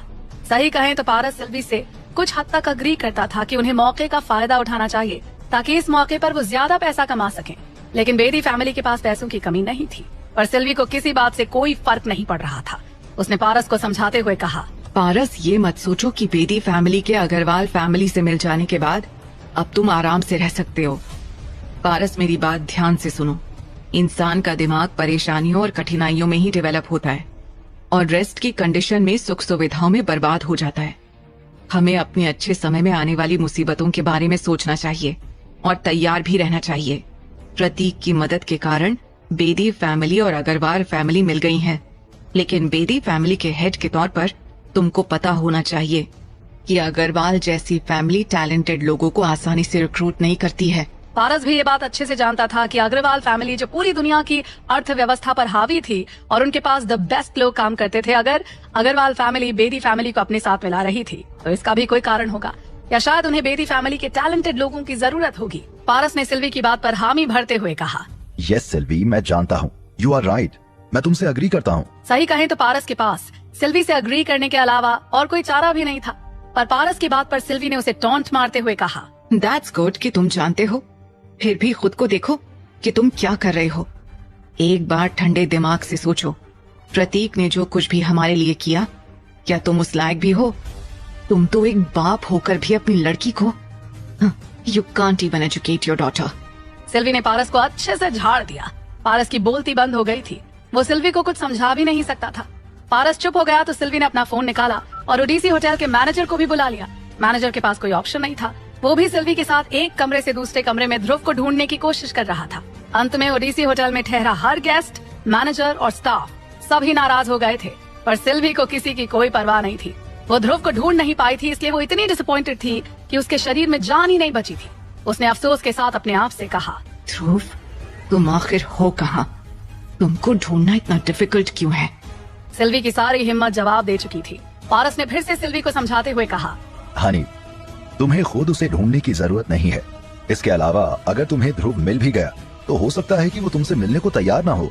पारस जानता था कि ऐसा ही होगा। ध्रुव कोई ऐसा शख्स नहीं जो सिल्वी के दबाव में आए। हालांकि पारस की बात सुनकर सिल्वी का पारा आसमान छू गया था। उसने पारस को घूर कर देखा और नाराजगी के साथ बोली, क्या मतलब है तुम्हारा? मुझे बताओ, तुम्हें क्या लगता है कि मैं ये सब क्यों कर रही हूँ? किसके लिए मैं ये सब कर रही हूँ? पारस के पास कोई जवाब नहीं था। अंत में सिल्वी ओडीसी होटल से बाहर आ गई। होटल से बाहर निकलते ही सिल्वी को एक जानी पहचानी शक्ल दिखाई दी। सिल्वी की बहन दिशा सामने से आ रही थी। दिशा, तुम यहाँ क्या कर रही हो? दिशा को देखकर सिल्वी के मुरझाए चेहरे पर कुछ जान आ गई। दिशा ने ओडीसी होटल को घूर कर देखा। ऐसा लग रहा था मानो वो पूरे होटल को निगल जाएगी। दिशा ने गुस्से में अपने पैर को जमीन पर पटकते हुए कहा, दिस इज रिडिक्युलस। ओडीसी होटल बेदी फैमिली के साथ ऐसा व्यवहार कैसे कर सकता है? क्या वो लोग बेदी या बाफना फैमिली को जानते नहीं, या जानबूझकर हमें उकसा रहे हैं? होटल के मैनेजर ने दिशा की बातें सुनी, लेकिन वो बाहर नहीं आया। अकेले सिल्वी को संभालना उसके लिए मुश्किल था, और अब तो उसकी बहन दिशा भी यहाँ आ गई थी। वो बेचारा दोनों को कैसे संभाल सकता था? उसके पास दोनों बहनों को संभालने की हैसियत ही नहीं थी। सिल्वी ने हंसते हुए कहा, ओह, तो तुम इस बारे में बात कर रही हो। डोंट वरी, दीपा अब ठीक है। सिल्वी की बात सुनकर दिशा ने भौहें चढ़ाते हुए पूछा, तो फिर वो है कहाँ? सिल्वी ने जवाब दिया, दीपा, वो तो पहले ही बेदी फैमिली के घर वापस जा चुकी है। जब दिशा ने ये सुना तो उसने राहत की सांस लेते हुए कहा, मुझे भी लग रहा था कि दीपा घर चली गई होगी। वैसे भी दीपा समझदार है और अब नायर फैमिली की बहू भी है। दोनों बहनें दिखावा पसंद थीं और दोनों एक जैसी थी। उस पर दिशा सिल्वी से भी ज्यादा खतरनाक थी। वो अपनी छोटी बहन का उसके मुंह पर मजाक बना रही थी। दीपा और शगुन में शगुन ज्यादा सुंदर और समझदार थी। सिल्वी ने बचपन से शगुन को रईस घरानों की लड़की के तौर तरीके सिखाए थे। इसके अलावा शगुन काफी टैलेंटेड भी थी, पर शगुन अपने पापा के कारण थोड़ी जिद्दी भी हो गई थी। दोनों बहनें अभी होटल के बाहर खड़ी थी और यहाँ चारों ओर लोग उनकी तरफ ही देख रहे थे। इनमें वो पत्रकार भी थे जो जानना चाहते थे कि आखिर सिल्वी ओडीसी होटल में किसे ढूंढ रही थी। तभी दिशा ने अचानक अपनी आवाज तेज कर सिल्वी से पूछा, मैंने सुना है कि शगुन किसी लड़के के चक्कर में पड़ गई है और she has lost her virginity. Disha के मुंह से ये सुनकर सिल्वी हैरान रह गई। ऐसा सवाल सबके सामने कौन पूछता है, और एक माँ से उसकी बेटी के लिए जिसकी अभी तक शादी भी ना हुई हो। दिशा के मुंह से ये सुनकर कई रिपोर्टर्स के कान खड़े हो गए। ये पत्रकार वैसे तो ये जानने की कोशिश कर रहे थे कि सिल्वी आज ओडीसी होटल में ठहरे हर गेस्ट का दरवाजा क्यों खटखटा रही थी, और अभी अभी उनके हाथ एक बहुत ही काम की खबर लग गई थी। इस वक्त सभी की निगाहें सिल्वी पर टिकी थी और सिल्वी का चेहरा गुस्से से लाल हो गया था। रात को डायमंड हार्बर रात को और भी ज्यादा खूबसूरत लगने लगता था। मुझे बताओ, मेरी माँ ऐसी क्यों है? यहाँ ध्रुव और शगुन ड्रिंक कर रहे थे। ये बाकी कपल्स की तरह डायमंड हार्बर के रात के नजारों का मजा लेने नहीं आए थे, बल्कि एक सुनसान जगह पर बैठकर आपस में बात कर रहे थे। जहाँ वो दोनों बैठे थे वहाँ जमीन पर बहुत सारी वाइन की बोतलें फैली हुई थी। शराब की 5वीं बोतल पीने के बाद शगुन ने ध्रुव की तरफ देखकर फिर से पूछा, माँ ऐसे क्यों बिहेव करती है? ध्रुव ने उसे हिम्मत देते हुए कहा, तुम्हारी माँ के पास अपने कुछ रीजन होंगे। शगुन काफी सीरियस हो गई थी। उसने रुआसी आवाज में कहा, हाँ है, उनके अपने कारण है। इतना कहकर शगुन ने वाइन का एक बड़ा सा सिप लेकर फिर से कहा, उनका मकसद सिर्फ पैसा है। उसे दुनिया का सारा पैसा चाहिए, बस एक यही कारण है। इसके अलावा उसका और कोई कारण और कोई मकसद और किसी चीज से उसे कुछ लेना देना नहीं है। ध्रुव ने उसे समझाते हुए कहा, तुम्हें जरूर कोई मिसअंडरस्टैंडिंग हो गई है। तुम्हारी माँ तुम्हें लेकर काफी प्रोटेक्टिव है। शगुन ने ध्रुव को फोन कर यहाँ बुलाया था। उसने कहा था कि वो ध्रुव को बहुत ही जरूरी बात बताना चाहती है, इसलिए ध्रुव तुरंत यहाँ आ गया। और जब से ये दोनों मिले थे, शगुन लगातार एक ही बात को बार बार दोहरा रही थी और साथ में पीती जा रही थी। ध्रुव के समझाने पर शगुन को गुस्सा आ गया। सच में मुझे मिसअंडरस्टैंडिंग है। शगुन बेदी ने सिर को एक झटका देकर फिर से कहा, मुझे हमेशा लगता था कि वो मुझसे प्यार करती है, लेकिन मैंने ये उम्मीद कभी नहीं की थी कि वो सिर्फ पैसों से प्यार करती है। वो जो कुछ भी करती है सिर्फ पैसों के लिए करती है। इतना कहने के बाद शगुन ने फिर से वाइन का एक बड़ा सिप लिया। ध्रुव बेहद परेशान था। शगुन उससे बात करने के लिए यहाँ नहीं आई थी, वो केवल शराब पीकर अपनी माँ की बुराई करने यहाँ आई थी। नहीं, तभी अचानक शगुन ध्रुव के काफी करीब आ गई। ध्रुव ने उसे मना करने की कोशिश की। पिछली बार होटल में शगुन ने नशे में धुत होकर पागलपन किया था, उसका सीन ध्रुव की आंखों के सामने छा गया। क्या तुम नशे में धुत होकर मेरे बिस्तर पर चढ़ने की कोशिश कर रही हो? ध्रुव को अचानक खतरे का आभास हो गया था। शगुन ध्रुव की तरफ देखकर मुस्कुरा दी, फिर वो सीधे ध्रुव की गोद में चढ़ गई। इस समय शगुन का चेहरा लाल हो गया था और उसने बहुत अपनेपन के साथ कहा, क्यों? क्या मैं तुम्हारी गोद में नहीं बैठ सकती? उसने बहुत ज्यादा शराब पी रखी थी। ध्रुव ने शगुन को होश में रखने की पूरी कोशिश की, पर शराब पीने के बाद शगुन रैशनल नहीं हो सकी। ध्रुव को समझ में नहीं आ रहा था कि उसमें इतनी ताकत कहाँ से आ गई थी। शगुन ध्रुव की गोद में थी और नशे में उसका शरीर मचल रहा था। ध्रुव को ना चाहते हुए भी ये सब अच्छा लग रहा था और मामला हाथ से बाहर जा चुका था। रात को डायमंड हार्बर में क्रूज शिप्स पर लोग पार्टी कर रहे थे। कई लोग यहाँ से शहर की फोटोज ले रहे थे। समुद्र की लहरों के साथ तेज हवा की आवाज सुनाई दे रही थी। बीच में कुछ अजीब आवाजें भी सुनाई देती थी, लेकिन हवा की आवाज इतनी तेज थी कि लोग समझ नहीं पा रहे थे। उधर शगुन और ध्रुव एक दूसरे में खोए हुए थे। शगुन की कराहने की आवाजें ध्रुव को भी पसंद आ रही थी। ध्रुव शगुन की बोल्डनेस देखकर हैरान था। इतने नशे में भी शगुन को पता था कि इस तरफ कोई नहीं आता था, इसलिए वो बेखौफ थी। शगुन का ये रूप देखकर ध्रुव भी उसका साथ देने लगा। इस समय समुद्र में एक क्रूज शिप में लोगों के नाचने गाने की आवाजें आ रही थी और लहरें जोर जोर से किनारों पर उछल रही थी। किसी का ध्यान इस तरफ नहीं गया। काफी देर बाद ध्रुव को थोड़ी ठंड महसूस हुई। उसने अपने कपड़े पहन लिए, फिर उसने शगुन के ऊपर अपनी जैकेट लपेट दी। शगुन सिकुड़ी हुई थी, जमीन पर लेटी हुई थी। उस पल उसे कोई परवाह नहीं थी कि जमीन साफ है या नहीं, वो बस गहरी गहरी सांस ले रही थी। ध्रुव ने शगुन बेदी की ओर देखा और पूछा, अब कुछ शांति मिली? मेरा मतलब नशा कुछ कम हुआ? शगुन ध्रुव के जैकेट में ऐसे लिपटी हुई थी जैसे कोई बिल्ली का बच्चा हो। उसने जैकेट से बाहर झांका और वापस अंदर सिकुड़ गई। वो मनी मन मुस्कुराते हुए ध्रुव को कोस रही थी। शांति कैसे नहीं मिलेगी? तुम कैसे इंसान हो ध्रुव? तुमने मेरा फायदा उठाया है, लेकिन तुम अभी भी अच्छा होने का दिखावा कर रहे हो। ध्रुव ने गहरी सांस ली और अपने हाथ शगुन की पीठ पर रख दिए। उसे उम्मीद नहीं थी कि शगुन इतनी हॉट होगी। उसका फिगर तो खूबसूरत था ही, साथ ही वो काफी बोल्ड भी थी। आभा भी कभी ऐसी जगहों पर ये सब करने की हिम्मत नहीं कर सकती थी। ध्रुव ने जब शगुन की पीठ पर हाथ रखा तो शगुन ने भी बिल्ली के बच्चे की तरह उसके कंधे पर अपना सिर रख दिया। अब शगुन उदास लग रही थी। उसका मूड एकदम बदल गया था। उसने ध्रुव से पूछा, मुझे क्या करना चाहिए? ध्रुव को समझ में नहीं आया, इसलिए उसने पूछा, क्या मतलब? मैं समझा नहीं। शगुन बेदी को ऐसा लग रहा था जैसे उसकी हिम्मत उसका साथ नहीं दे रही थी और उसमें बोलने की ताकत नहीं बची थी। फिर उसने मुंह बनाकर कहा, मेरी माँ तुम्हें बिल्कुल भी पसंद नहीं करती। वो बहुत अजीब है। मैं आज तक नहीं समझ पाई कि पापा ने उसमें क्या देखा होगा। मेरे पापा को उससे प्यार कैसे हो गया? शगुन बेहद निराश लग रही थी। भले ही सिल्वी गलत थी और चाहे वो कितनी भी गलत थी, फिर भी वो शगुन की माँ थी। ध्रुव ने समझाते हुए कहा, मुझे लगता है कि ये कोई बड़ी बात नहीं है। तुम्हारी माँ अभी मुझे नहीं जानती। जब वो मुझे जानेगी तो शायद वो मुझसे इतनी नफरत ना करे। ध्रुव खुद भी बहुत कॉन्फिडेंट था। शगुन ने ध्रुव का मजाक बनाते हुए कहा, तुम बहुत ज्यादा सोचते हो। तुम्हें इतना कॉन्फिडेंट इसलिए आ गया है क्योंकि आज तक तुम मेरी माँ से नहीं मिले हो। जब माँ से मिलोगे तो ये गलतफहमी भी दूर हो जाएगी। हालांकि शगुन की नजर में ध्रुव हर नजरिए से उसके लायक था। वो ध्रुव को नाराज भी नहीं करना चाहती थी, पर उसका मजाक बनाने का मौका भी नहीं छोड़ सकती थी। शगुन के मजाक पर ध्रुव ने हंसते हुए पूछा, तो तुम्हारी माँ को किस तरह का लड़का पसंद है? शगुन ने थोड़ा रुक कर उदासी के साथ कहा, उसे अमीर लोग पसंद है। क्या तुमको ये अजीब नहीं लगता है? शगुन की नजर में ध्रुव उसकी सभी जरूरतें पूरी कर सकता था। केवल पैसा ही एक ऐसी चीज थी जो उसके पास नहीं थी। ध्रुव ने गहरी सांस ली और मुस्कुराते हुए कहा, ये अजीब बात तो नहीं है, बल्कि मुझे तो लगता है कि ये अच्छी बात है, क्योंकि मेरे पास पैसों के अलावा कुछ भी नहीं है। शगुन ध्रुव की बात सुनकर हंसते हुए उसके कंधे से सिर उठाकर बोली, जाओ तो मेरे सामने दिखावा मत किया करो। अगर मैं ना होती तो शायद तुम आयरलैंड भी ना आ पाते। इतना कहकर शगुन बेदी ने अपने पर्स से कार्ड निकालकर ध्रुव को देते हुए कहा, ये कार्ड तुम्हारे लिए है। प्लीज मेरी माँ के सामने थोड़ा अच्छे बनकर आना। इस कार्ड में ज्यादा पैसे तो नहीं थे, लेकिन फिर भी इसमें $10 लाख थे। इतना पैसा ध्रुव के लिए काफी था। इतना कहकर शगुन अपने कपड़े पहनने लगी। ध्रुव हैरानी से उसे देखकर कुछ कहने जा रहा था, पर शगुन ने उसे रोकते हुए कहा, डोंट वरी, बेदी फैमिली के पास बहुत पैसा है, तुम जितना चाहो उतना खर्च करो। ध्रुव को समझ नहीं आ रहा था कि क्या कहे। अंत में ध्रुव ने उसका कार्ड वापस देते हुए कहा, मुझे पैसों की जरूरत नहीं है। ध्रुव को जो रिपोर्ट मिली थी उसकी माने तो शगुन अभी तक बेदी फैमिली की मालकिन नहीं बनी थी, ना ही उसके पास कोई नौकरी थी। इस समय शगुन की माँ सिल्वी ही बेदी फैमिली के पैसों का हिसाब किताब अपने पास रखती थी। ध्रुव ने शगुन का कार्ड नहीं लिया तो शगुन ने मुस्कुरा कर कहा, मुझे पता है कि तुम अपनी इज्जत का बहुत ख्याल रखते हो, मैं समझ सकती हूँ। क्या सभी लड़के ऐसे ही होते हैं या तुम थोड़े स्पेशल हो? उसके बाद शगुन ने ध्रुव के चेहरे को चूमा और फिर चली गई।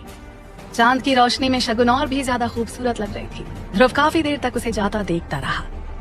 वहीं डायमंड हार्बर में एक आदमी ने अपने किसी साथी को टॉर्च से इशारा किया। टॉर्च के इशारे को पाते ही वो शख्स झाड़ियों से निकल कर चला गया। उसके हाथ में कई तरह के इलेक्ट्रॉनिक गैजेट्स थे।